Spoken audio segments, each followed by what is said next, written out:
issues? No issues there. There. Okay. There. Is that where you can see it? Because I'm okay if you slide that over, because there's no use that being near me. No offense. I am offended. Yeah. Well, you're mighty easily offended this morning, Justin. I'm offended every time you use the term "no offense." So. Is that what offends you itself? Yes. Yeah. It in and of itself is. Understood.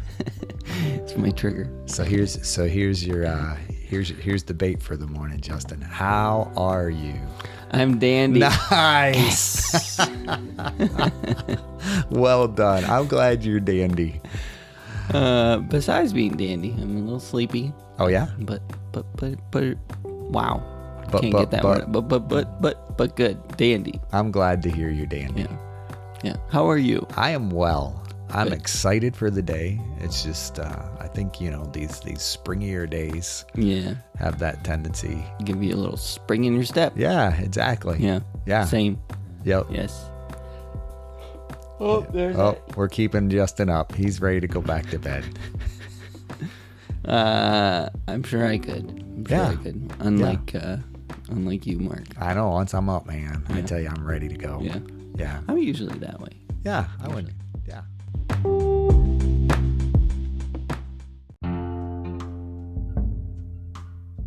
Welcome to How I See It with me, Mark Pratt, and Justin Sternberg. This is a podcast that works to counter cultural polarization through thoughtful conversations. So, today, we're going to cover a pretty polarizing subject. Yeah. I think it gets even more polarizing when you get into the evangelical or, the kind of, I guess, Christian perspective, right? Sure. And that subject is divorce. Yeah. So when I say divorce, what's the first thing that comes to mind?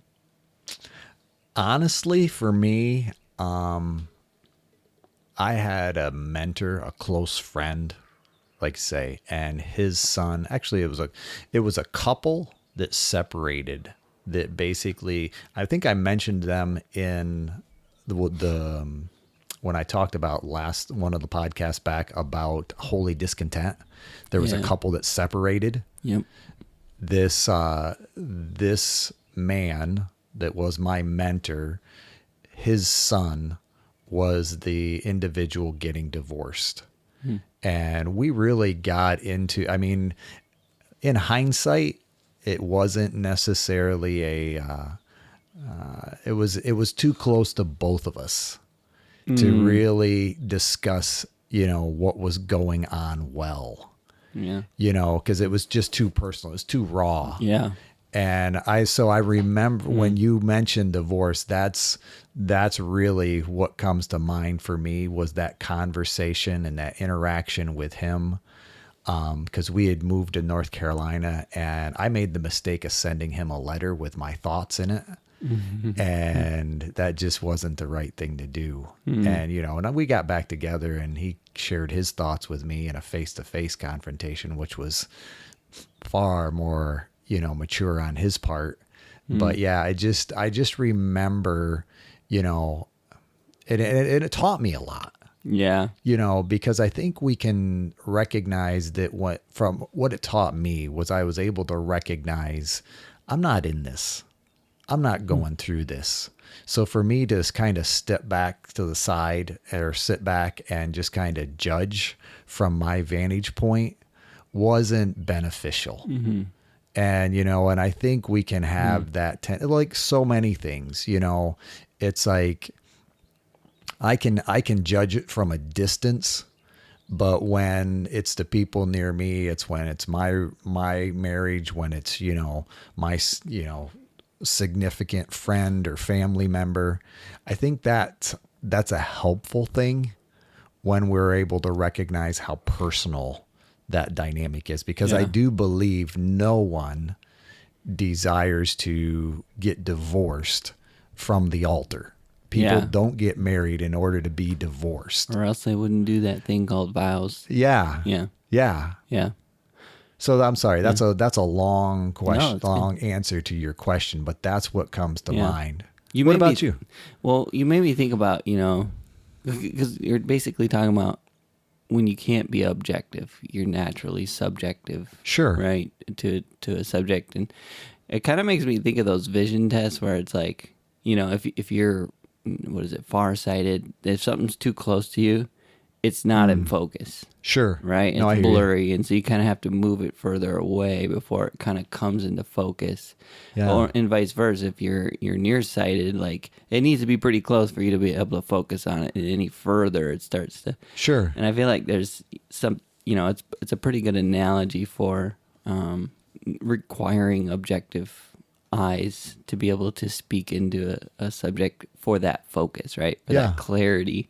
And sometimes we're just too darn close. I need to pull it back, or I need, Yeah. I just have to recognize I don't have the required level of objectivity to speak into a thing.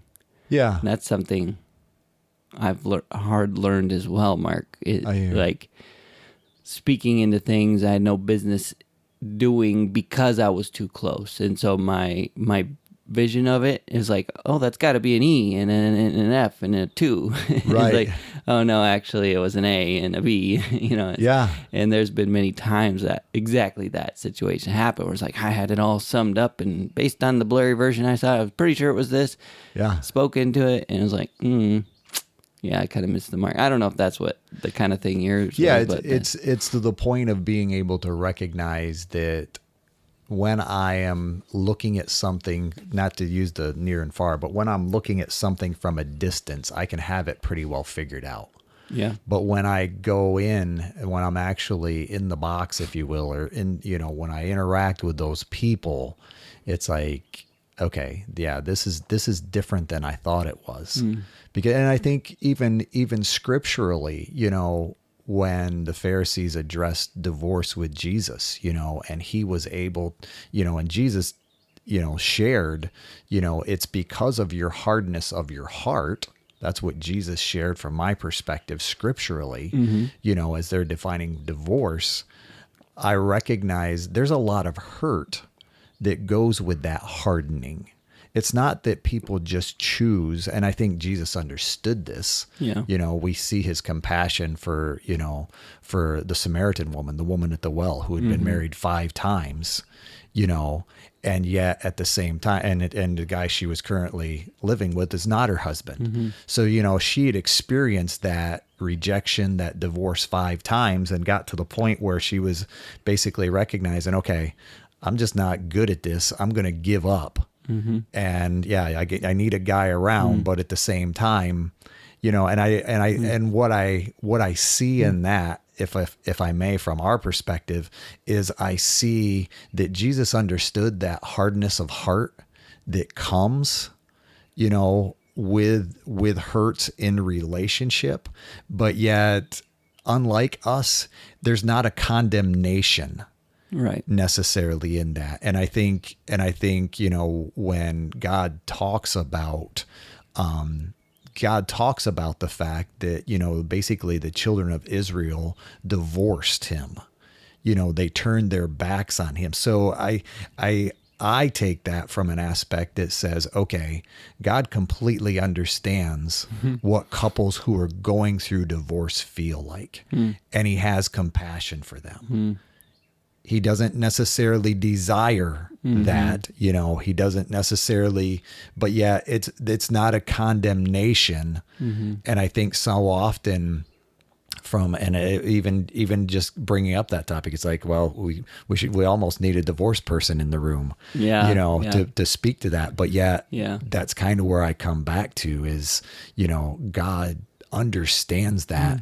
And sometimes from our married vantage point, it's easy to say, well, this, and this. And when we get into that level of, oh, okay, yeah, I didn't see it that way, and recognize, that no one chooses that, that's where it becomes, that aspect of the polarizing dynamics come a little more into balance. Does that make sense? Yeah, it does. Absolutely. I think, Yeah, I think part of the reason it's good to talk about it, even from our perspective, is because I think it's important to basically come to a place of compassion that you said Sure. that aligns with God's level of compassion as people who, are happily married and trying to consult with or help those who are considering divorce. I think sometimes, especially in the Christian world, it can be like, well, that's the nuclear option and you should never choose it, Yeah. And man, that's a hard one to figure out, and that's why it's polarizing, is like I said, especially in the Christian community, because we're pretty clear on what God's word says about it, right? Yeah. And yet I read this pretty good article yesterday by a friend of a friend, basically, and they discussed some issues in their previous marriage where there was some abuse, abuse verbally, and abuse, some different levels of abuse, and on top of it, some hidden addiction and different things like that, and not providing for the family, different things like there's a pretty significant list of things, and it was a little bit sad to me to hear her have to try and like go to court, like here's my reasons that I needed to do this. And defend herself. Yeah. And when she's was already spending years and years defending herself against her own husband,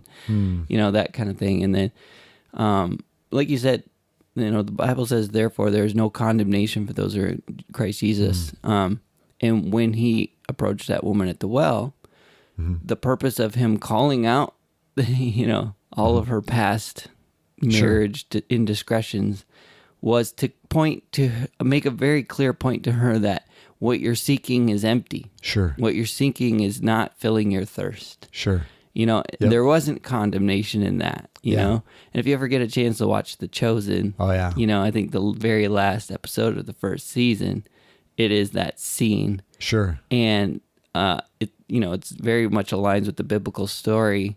Yeah. But just to kind of see the way their expressions play out, like it's just beautiful to see how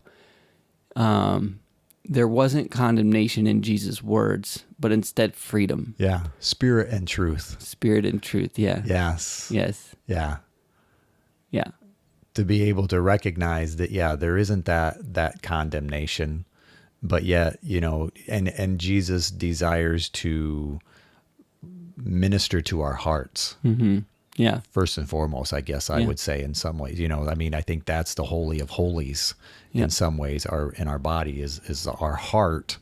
And, to be able to recognize that, God cares about the heart, and those who follow him, their hearts are transformed by his presence. So I still want to bring that back to the whole divorce. And I'm sorry, like I say, that it's interesting because I think what you bring up about what happens in marriage, in the process of, I think sometimes we want to kind of smooth over all that. And I think, so often it does come down to us being able to walk with that individual, just like Jesus did, and say, it's not that, and I think that's what I learned from that letter. When I wrote that letter, it was a blanket statement that said, all divorce is because of this hardness of heart. You follow me? And I didn't have the compassion for individuals at that point who are experiencing, addiction in relationship, abuse in relationship, because I do believe, marriage, as I would see it, or as I believe God sees it, marriage is, it's an opportunity for use, but not abuse. Mm-hmm. So my body doesn't necessarily belong to me. It belongs to my spouse when we enter into marriage, and vice versa. We become one. Yeah. And so therefore I do, it's like I believe there are boundaries. Yes. I believe there has to be boundaries to be able to say, okay, this is too far, and we need, and I routinely work with, individuals who even may need to separate And I have no issue with separation, you know, in a way that is able to repair or reunify in some ways, you know, as we deal with our own individual behaviors and to be able to come back. But I also recognize that that's not going to necessarily work with every couple. Yeah. And my heart, you know, goes out to those couples. And even this lady, you know, who's basically having to defend herself, because I think, you know, that becomes what was her role? What was in the church? She was a worship leader. Okay. Yeah. Sure. Yep. And, you know, her story's pretty significant in that there's more than that in her life. You know, she struggled with various kinds of sexual abuse from different leaders in the church and things like that. Sure. So there's certainly a pattern there that I think, you know, tied into the fact that I'm supposed to play this role, you know, of a submissive person, whatever that is. And I think, yeah, it's just a really sad situation. And it's like you read that and go, no, you're not supposed, you know, get out, you know, whatever. But there's this balance, right? So obviously marriage, in terms of covenant, is higher than like a job, right? Because you literally stand before each other and you vow, you know, and that God says a lot about vows, and so I think we're supposed to take them very seriously, and we do, you know, sure, in marriage generally. But I think about it like in a job, you know, very often immature people will say this job sucks and I want out, and they'll explain all the reasons why. And if they're able to consult with someone who's had some years, you know, in the job world or whatever, has a little bit of wisdom, some experience under their belt, they're able to say, you know what, some of this is true, but some of this is you, sure. You know, and jobs are hard, and perseverance is very important in career, right? Like learning how to be diligent, learning how to persevere through difficult circumstances, learning the tools required to address conflict. Like there's just so many important things that you have to learn early on in your career to establish being able to be a good employee, you know? And that being said, there are caustic job environments, right? Where it's like, no, you shouldn't stay in that. Sure. You know, and determining where that line is very difficult. And yet we don't then, when someone leaves a job, go, I'm pretty sure you sinned hard. You know, like, that's a big no-no in the big book. You left that job, you know. Yeah. Where divorce, obviously, there's some significant, you know, verbiage in the Bible that can make it very condemning. And I think that's the thing that's so obviously so polarizing, is as Christians who want to counsel others, it's not like a job where like, well, you need to stick it out, you need to persevere until a certain point, and then it's like, okay, and then maybe it's time to look for a new job, and that's okay. You can't say that, right? Yeah. It's like, have you ever said that, Mark? Like, you need to stick it out, persevere, do your best, do this, but if it doesn't work out, it's okay. You just find another one. Yeah, another job. Another spouse. Another spouse. Yeah, I've never said that. Yeah, I doubt that's ever come up in Mark's marriage counseling. Although, you know, maybe tomorrow. Just do your best. We think we've seen it all, but maybe not quite. Yes, right. I hear you. But you know what I'm saying? Like, it's, I feel like the job thing is a good correlation in terms of you don't just counsel someone to leave a job, you know, I hear you. Typically. Yeah. But if you know a person well and you know what they're capable of and you know their work ethic, you know them pretty well, you know what they've been through, you know the other jobs they've stuck out, whatever. It's much easier to consult them to say, yeah, this looks like a no-win situation. Sure. And one that's not healthy for you. Yeah. And it's easy to consult them to, you probably should look for another job, you know. And it's just so natural and easy to advise someone in that situation. However, in that same situation in marriage, all those same things being true, I understand this person, I understand their perseverance, I understand their work ethic, I understand their experience in their life and what they've worked through and those kinds of things. And I look at this situation, I say, yeah, it's probably unhealthy for you. It's probably not going to be a situation that can recover. And my advice would be to move on. Dang, right? Yeah. And it's interesting. And I recognize this is an analogy. Yes. So I think it's interesting from my perspective as you have that dialogue, if you will. It's always interesting to hear so in a job, you have an employee and then you have the job, the thing they do, the people they work for. So in your analogy, that would be like the husband and wife, in my opinion. Okay. So it's like, typically I'll say, there's three sides to every story because there's your truth, my truth, and Mark's. no, and the whole truth, The real truth, the real truth, Yeah. because you might have some, truth. yes, the true truth, because there's certain aspects that you will see that are true according to the third perspective, and I'll have some truth but what I'm going to share isn't all truth, just like what you're sharing isn't all truth. That's where the third side comes into play. And I think, in that dialogue that you share so often, it is that scriptural dynamic that comes to play, in Proverbs, where it talks about the first person to share their point of view seems right until the other person comes into play and questions them, and I think so often in that counseling, it's like, well, what about this? What about, well, how many times were you late? If somebody's getting on you, right? How many times did you not show up for work? He yells at me every single day when I get to work. It's just Yes. every day is on my back. It's so negative. Are you on time? Yeah. How many days did you miss last week? Yeah. That Just the normal two. Just Monday and Tuesday, because I don't like those days. And I think there are those dynamics that factor into relationship. Yeah. I'll call it the unhealthy behaviors that I bring with me to relationship.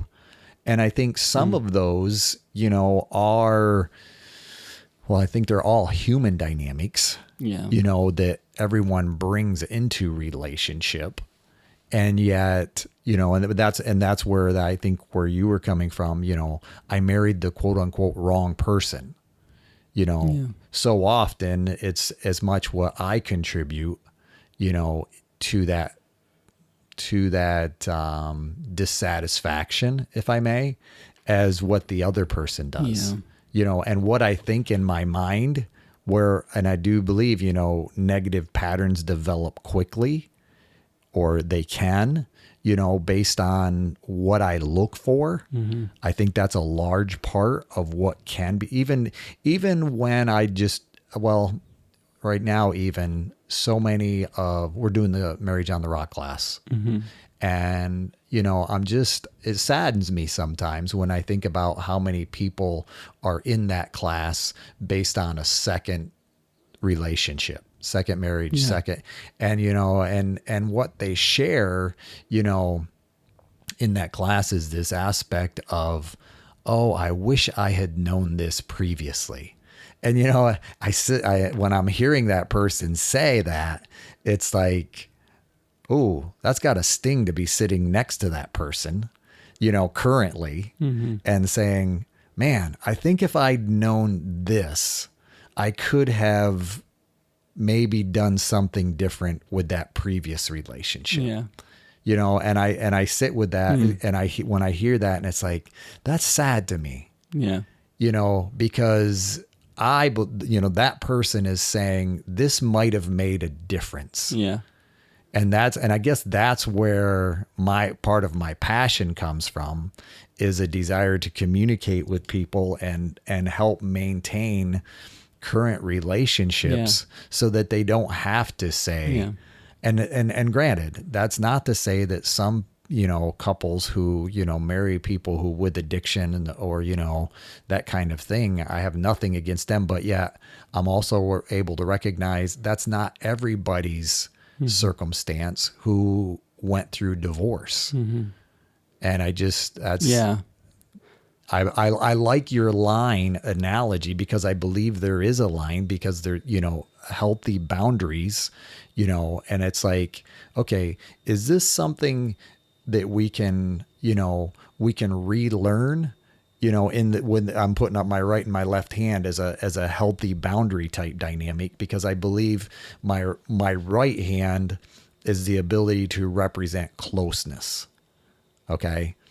And my left hand is what represents individuality, independence. Mm-hmm. So I see healthy relationship as this ability to experience closeness, but yet we go to work and we can interact with other people in an independent manner that's healthy. But yet we still we sway back and forth, in the process of a week through this experience of coming together in closeness and separating in independence or interdependence, that, we know where each other are at. We know what you're doing, that kind of thing. That's, but yet there's typically this opportunity to come back together, and yet not so far that my problems are your problems and your problems are my problems. We're not enmeshed, but yet we're able to be interdependent and help one another.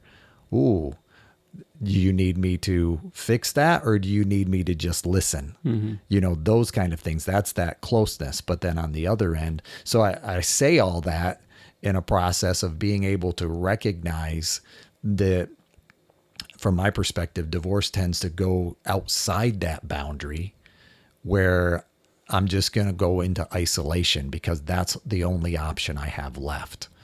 Or I'm going to lean towards this other person who understands me and meets these needs and accepts me just the way I am, because they're willing to accept my problems. My spouse isn't necessarily, they just say, well, you're making excuses. Yeah. But this other person. And so I recognize when we step outside of those boundaries, we are far more likely to head towards divorce just based on that isolation or, having quote unquote needs met outside of relationship. Because it's difficult. It's getting to a point where it's difficult to turn back to relationship. So turn back towards my spouse. So I tend to turn towards other things or other people. Yeah. Like you're saying, like you said with Jesus, that well, that thirst. So sometimes I can recognize that, in my own life, my well might be striving. I work harder, but I need to recognize, no, 5 minutes with God in prayer can do far more than 5 hours on my own. Yeah. But I don't always think that way. Yeah. And I'm not trying to confuse it, but I think, that well, that empty well, or that well that we go to that we think is going to offer us, satisfaction, it doesn't. Yeah. And and in that way, we're no different than the Samaritan woman when we have those other wells. And I think at times that can be the beginning of the end as far as relationship, that leads towards that divorce when we're dealing with issues of comfort. Because I think some of that comes back to, I've just learned to be uncomfortable in this relationship. Yeah. And I think, so often, even as affairs can happen, in my mind, I've said all I can say the only way that I know how to say it, and it still hasn't created this change that I'm looking for. I've done everything I can, essentially. Yeah. Yeah. Yeah. And, obviously adding another person into the mix, in other words, an affair or someone, like even if it's not a full blown affair, someone that's able to provide for you some of the needs that you have, that you're longing for in your marriage. That just complicates it to the nth degree, right? Sure. And, dealing with or advising for or against divorce, or however that looks like, becomes almost impossible with that in the picture.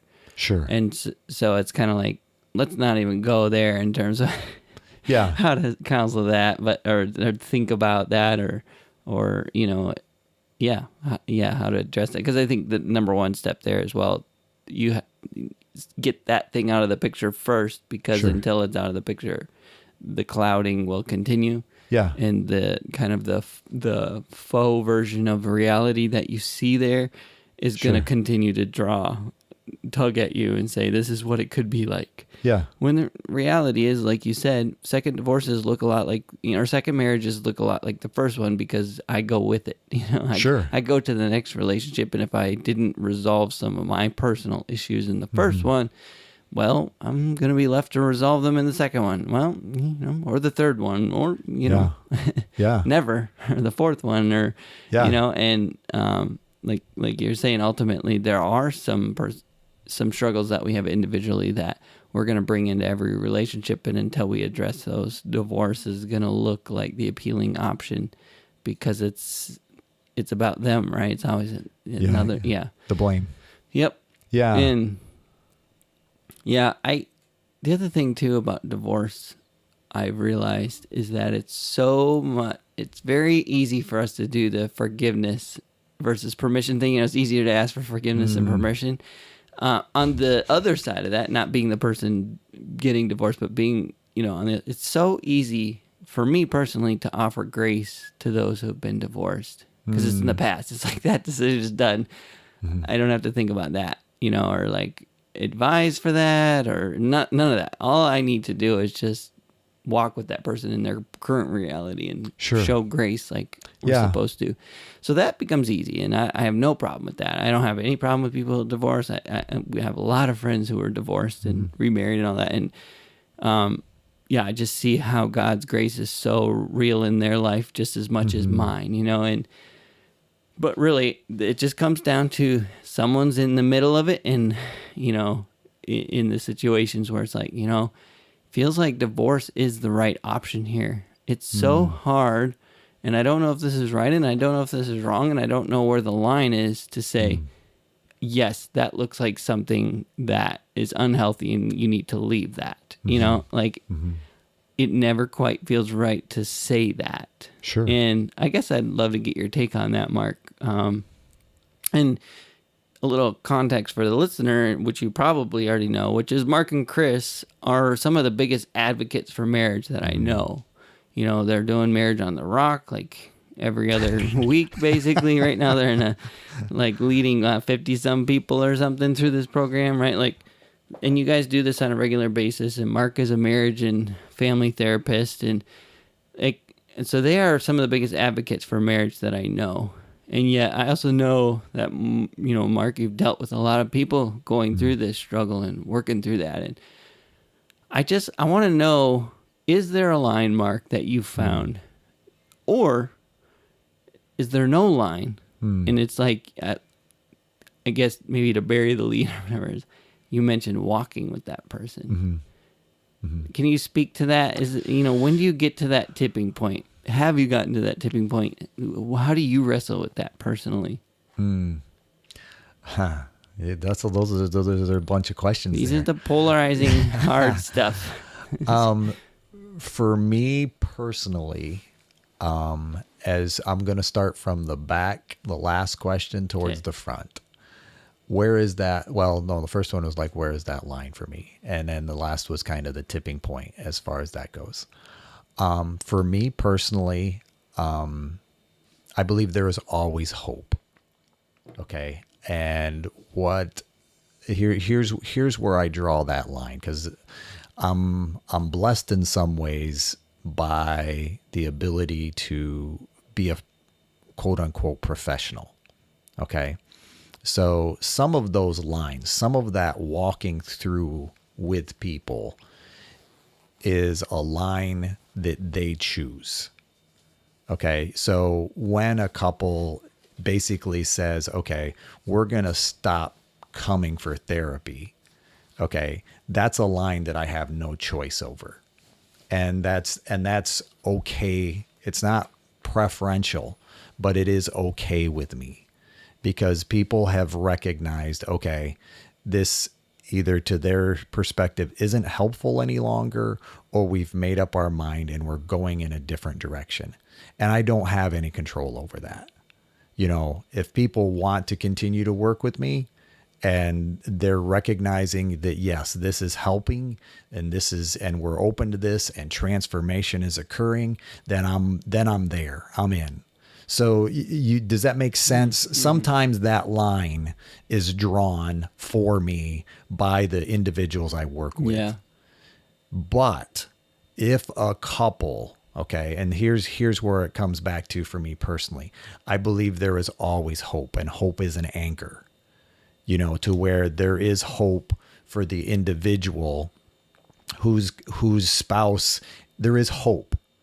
I'm just putting it out there. There is hope for that individual to be able to overcome addiction. Okay. Now, granted, and I think where people get it confused, and from my perspective, is hope just means I'm going to keep doing what I've always done and something is going to change. Okay. That's not always what hope looks like. Hope can sometimes be, no, I'm going to separate from this because it's reactive and it's unhealthy, you know, for my kids. Somebody may get hurt. Okay. Now, when I speak of hurt, I'm talking more often, you know, a physical dynamic of abuse. Okay.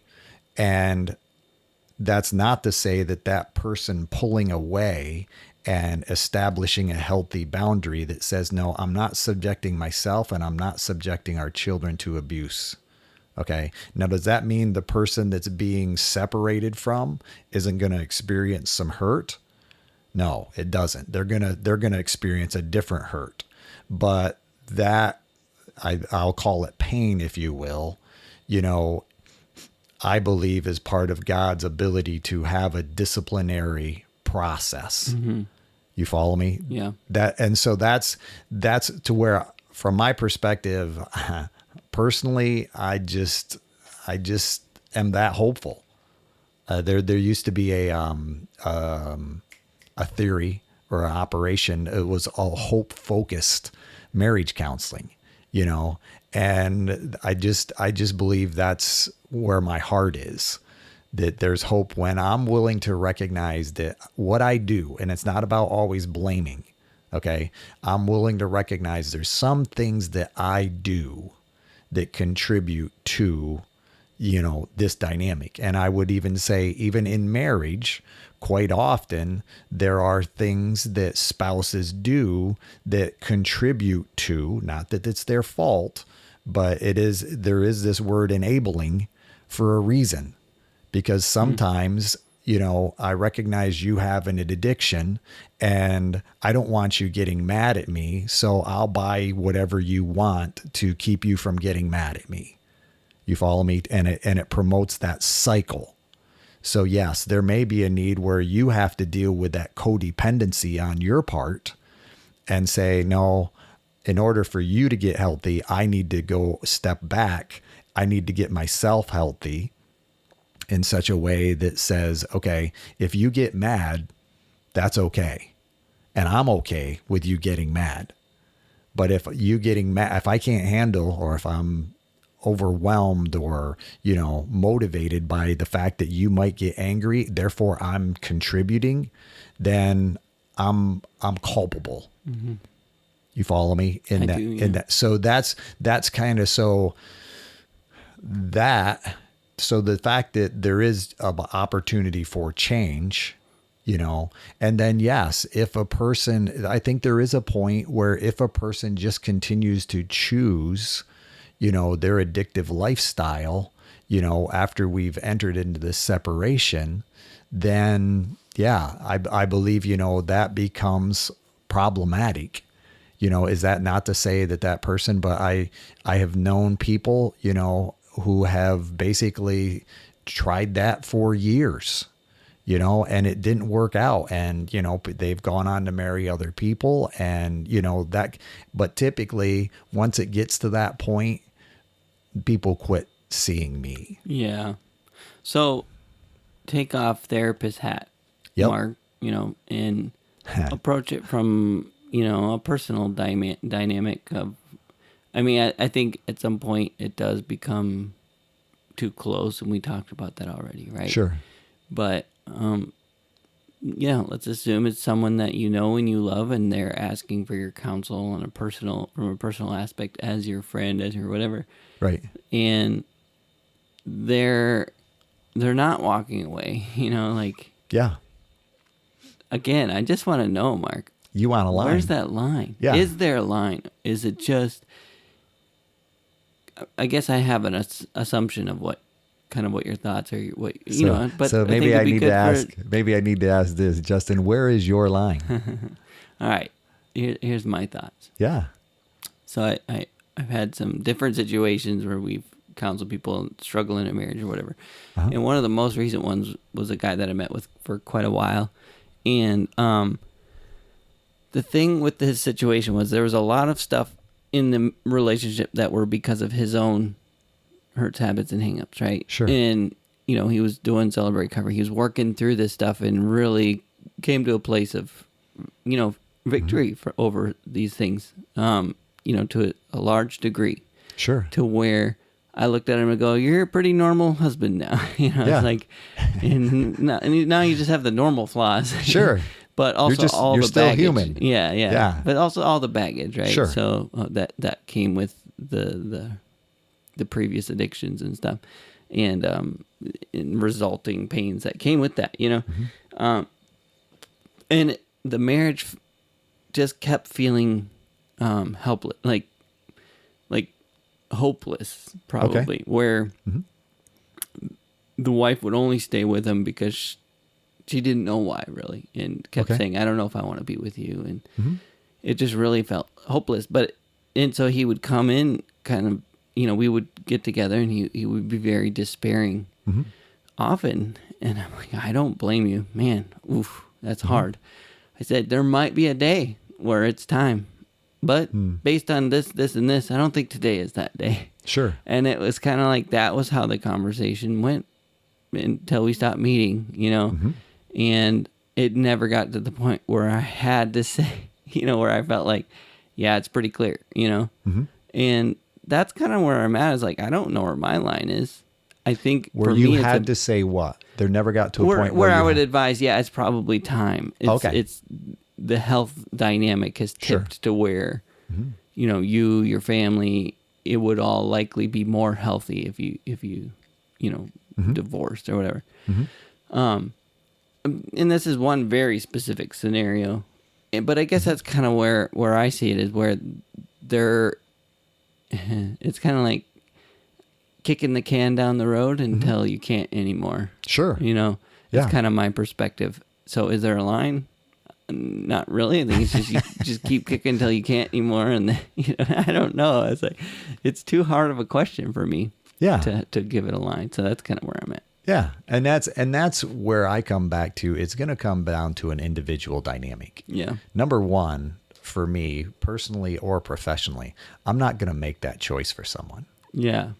Because right. And this has happened to me more times than, and I respect. That's good. Yeah, it's respect. I respect the fact that I have a passion, but I'm no better at this than any other professional out there. And the reason I say that is because I think sometimes in our professional dynamic, and I've had this happen in my office, a couple who's been married for 15 years, or 20 years, they'll come to me and say, well, we went for counseling 10 years ago, and that therapist at that time told me that I should just go ahead and separate from it. It's like, okay, I'm not necessarily gonna make that decision for somebody, let alone tell them that. I believe that's something that they have to wrestle with, or am I willing to walk with them in that and entertain and bring everybody together? Sure. And yet there's that part of me that says, okay, you're back to see someone now, 10 years later. What's going on right now? Yeah. What's the circumstantial dynamic that creates this stress, this pressure, this, opportunity to where when we get to this level, we recognize we need help and we start thinking about separating. You follow me? Because realistically, we've had these 10 years and this happens a lot, 5 years, 10 years, it's like, well, how was this possible? That yes, 10 years ago you were thinking about separating, and then we've had this window because evidently it hasn't been just terrible all along. You follow me? We're at this, we're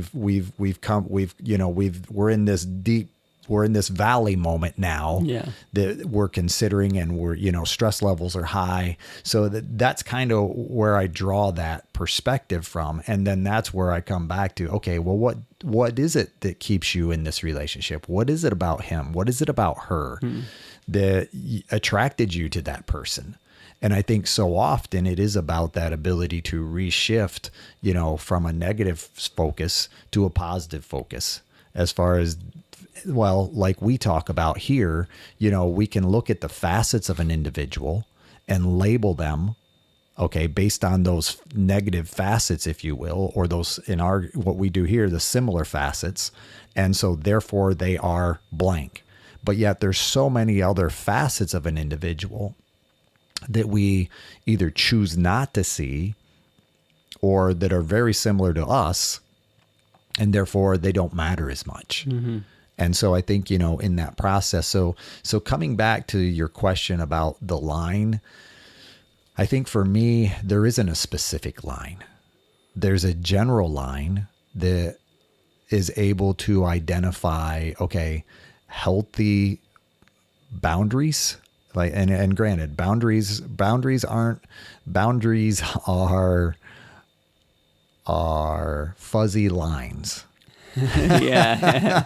Yeah. You follow me? Yeah. Because, so yeah, there is a crossing over, and my spouse kind of gets to define that. But what looks like crossing a line for you in your relationship is going to be different than somebody else in their relationship. And, and so often as you were talking about that couple, and here again, I don't know either individual. I just want to put that out there. But I think so often, in that process of transformation, resentment comes into play. Yeah. Where, I've dealt with this so long, or, this has been going on for 12 years, and now you've become a good husband. Yeah. And now what am I supposed to do with that? Why couldn't you have done this 5 years ago? Yeah. That kind of thing. And here again, I don't know these people, but I can understand how that kind of resentment can come into play. And yet I also recognize, depending on a spiritual relationship with God, I can overcome that resentment. Yeah. There's even resentment can surface once you see someone start to heal and move quite forward. often. Yeah, because it's like, wait a second, you're saying I could have had this my whole life? Yes. Where was this 5 years ago? Yeah. And so then it can just be, that can be the shocking pull you out of denial on the other side, to be able to, like, well, crap, it really was bad. And now all of the anger that was suppressed through coping mechanisms is starting to seep out everywhere. And the other spouse is left going, but I'm better. Yeah. I'm doing the good stuff. You know? And it's like, well, why bother? At that point, that person says, why bother? Yeah. And we can see how those cycles can be created. Yeah. And the interest, here's the other part of that. It's, there is this dynamic called homeostasis, to where when I do change, quite often my system resists me out of a desire to maintain homeostasis, maintain status quo. Yeah.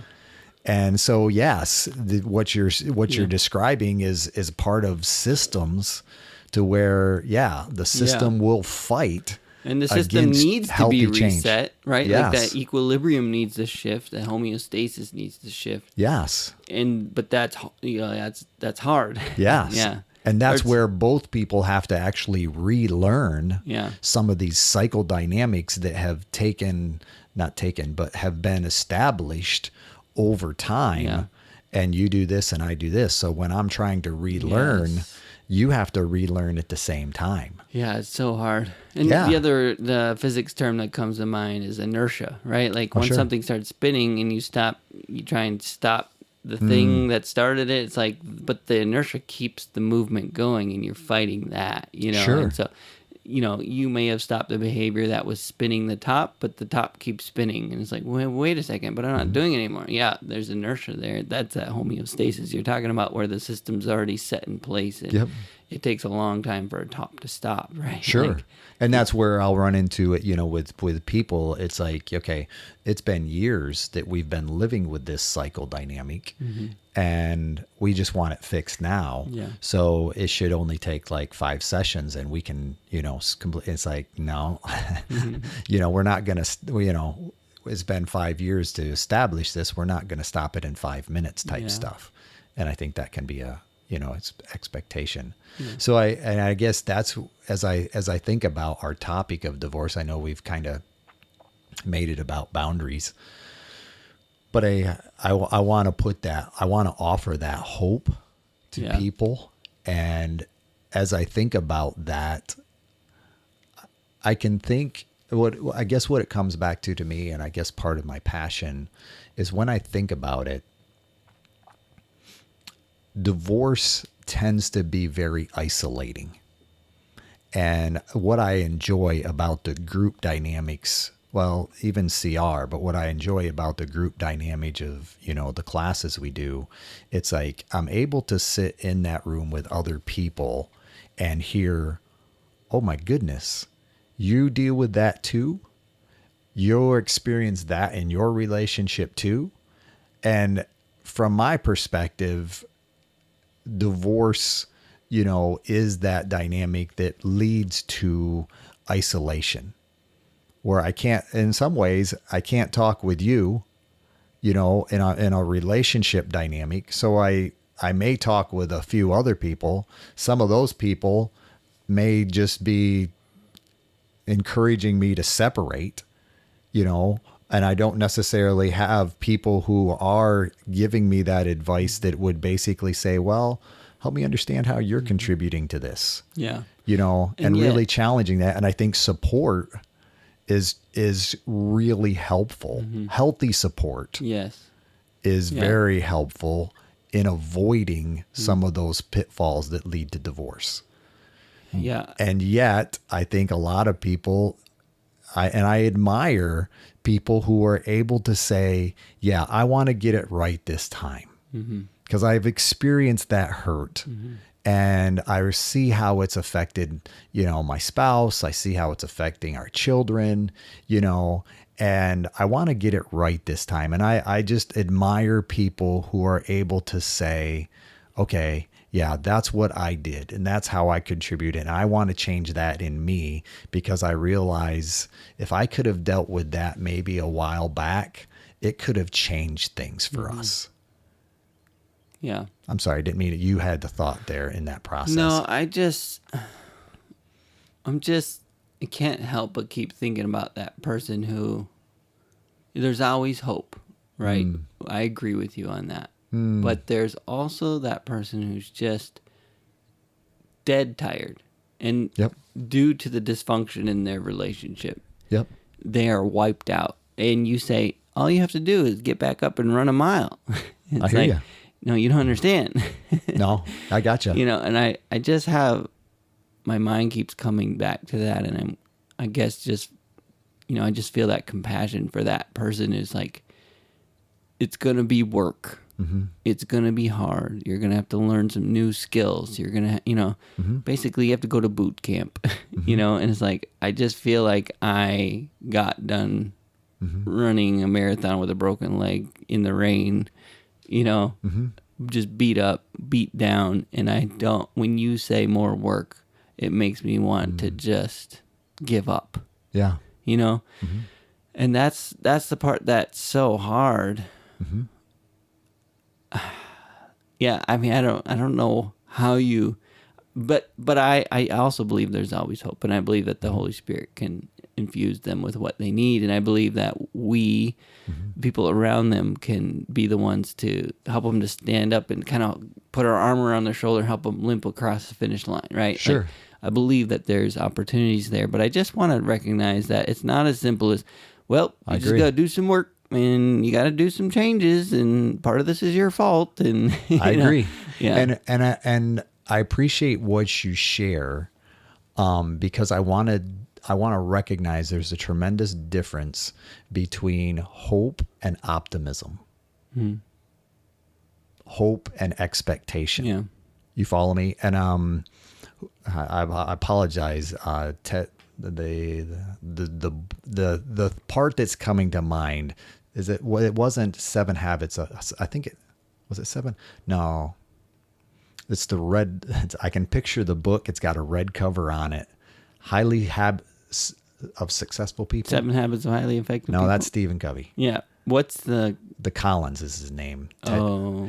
Either way, it was one of those business books. Yeah, the bus one. Nope, not the bus one. But either way, it talked about, and this is what it's yeah. The Collins book that's red, guys. Yeah, that one. He talks about a POW camp, and the individual in the camp, the kind of the leader that survived that camp, basically said, forget about optimism. He says, because here's what happens. He says, when you have the idea, you can maintain optimism for about so long. But when Christmas comes, if your hope was that when Christmas comes, we'll be out, he said, at that point, when Christmas comes, you will be defeated, and therefore you will die. Yeah. Your optimism swings to the other side. Yes, because I missed my expectation was that it would happen by here. You follow me? Or, and I apologize because it's so vivid in my mind. Good to Great? Yes. Who wrote Good to Great? Well, I think Collins, because that's what. Yes, it's Good to Great. I'll look it up. It's Good to Great. Yes, thank you. I appreciate that. Now there's other people that You're aren't. welcome, Linda. But yes, Good to Great in that process, and it's in that book, and like you say, I know it's highlighted in my Definitely copy. red. Yeah. I'm visual. That's what But Jim Collins. yes, Well thank you. done. Between the two of us, we know that book. I don't think I've read it, but I remember when the church staff was. I will send that to you to be able to put it in if you would like to as a link, a page and copy type thing. Cool. But it was just really good, and I think so often we can get hope mixed up with optimism. And when those times come, it's easy to lose my optimism, and then I become bitter. Yeah. I think for me, I just want to convey some compassion there. It's the main thing to just. I agree with you. If this is your struggle, man, I feel you, and I don't. It's just I have no desire to just say, well, you just gotta. I by all means I agree with you. Yeah. This is not a polarizing issue where we're concerned. Yeah. Because I want to agree. recognize, it's not getting up and running a mile. And sometimes even just the next step can seem like a marathon. Yeah. I think about it very similar to how we've talked about depression. Because you're just telling me to move on and just do this, and everything will change. And yet you don't understand. Yeah. And I think that's where Yeah. it comes back to that ability to say, okay, I respect that's where you are. And I'm willing to be your friend right here, right now, in the midst of this. Yep. Yeah. And, back to this specific person in this specific struggle too, that's one of the primary tools in recovery for how do I get through today? Like, how do I get through this current wave of desire, craving, like to not go back to that substance or that Sure. solution. And we always say it's one day at a time, one moment at a time, right? And 10 minutes at a time. exactly. So if that Yeah. means, stay there on the ground, take another breath, Sure. just get through this moment. We're Yeah. not asking you to get up right now, Yeah. but as well as anyone else out here, like eventually you got to get up Yeah. one way or another. But right now, take that get through this moment. Yeah. And I think hope is better when the future's left in the hands of a higher power Sure. and we take on the present moment. And that's where the hope lives. The Bible says we have enough grace just for today. Sure. He's given us a very specific dose for today. Sure. And sometimes we borrow, we attempt to take from tomorrow's dose, or we attempt to use today's dose to work through tomorrow's problems. And guess what? The ration doesn't quite hold up in that scenario. Sure. Right? And I think that's the thing when they're in that situation. Because even if you're heading towards divorce, even if that's the quote unquote solution to the issue, you're not going to make that decision this minute. Yeah. Most often, right? Like, Right. is you got to, obviously there's always a moment where then that Sometimes, decision- when we yeah. entertain that option, Yeah. we start thinking that way. But Yeah. yes, I'm hearing where you're coming from. Yeah, I guess I'm just saying it is about the moments. It is, especially Yeah. in traumatic situations, or in the case of recovery and addiction, and in those those moments that are pulling at you so hard. Yeah. Can you get through this minute Right. to then report on it? Okay, Sure. you did it. Can you Yeah. get through the next minute? Can you get, like you said, the next 10 minutes? Can we get to the end of the day? Sure. And that's what that's about when you're just exhausted. You have nothing else, to do but can you sit there? Yeah. Can you rest? Can you get up and walk a few steps and sit back down? That would be my, I guess, take on someone who's in that position is like, well, let's rest a little bit first before we Yeah. run the marathon out of this. Whichever direction you go, it's going to be a marathon. Like, that's the other thing to understand about divorce is often it's perceived as the easy way out. And you can interview literally anybody who's been divorced, and they will tell you that was not an easy way out. Yeah. I hear you. Because it's hard. And Yeah.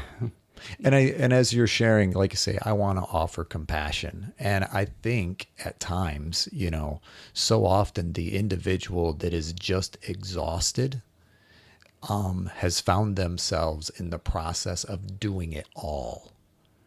You follow me in that? They are exhausted. And my first thing to them would be, okay, step back a little bit. You don't have to do it all. If you're doing it all in this relationship, you have to pull back even in some ways just to make room for someone else to help.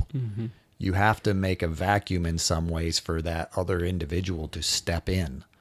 And until you do, they're not going to. There's no need. So I'm with you in that process of being able to say, yeah, it's okay to pull back. So yeah, I appreciate you bringing up the topic this morning, Justin. And like you say, I don't necessarily feel that we dealt well with just that topic of divorce, but I appreciate the ability to talk about it in a polarizing way that hopefully offers encouragement for, couples who are wrestling. And I also hope that basically we've been able to convey a compassion for people who have experienced divorce and the ability to say, okay, yeah, going forward, what does it look like for me to be a healthy individual in the next time? Yeah. Yeah. I think compassion, like you said, and understanding that, man, I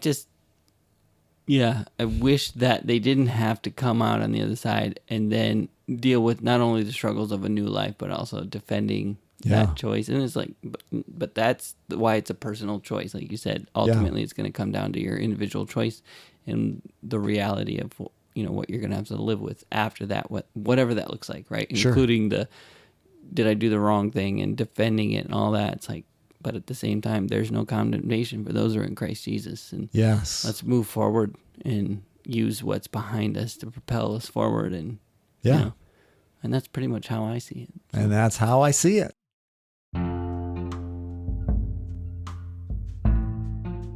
Hey, thank you for listening to our podcast.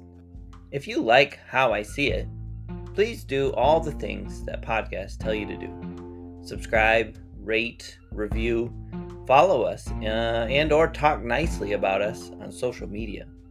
If you want to reach out, the email is us@howiseeit.click. Yep, I said .click, as in .click. Please tell your friends about this show, and we'll see you on the next one.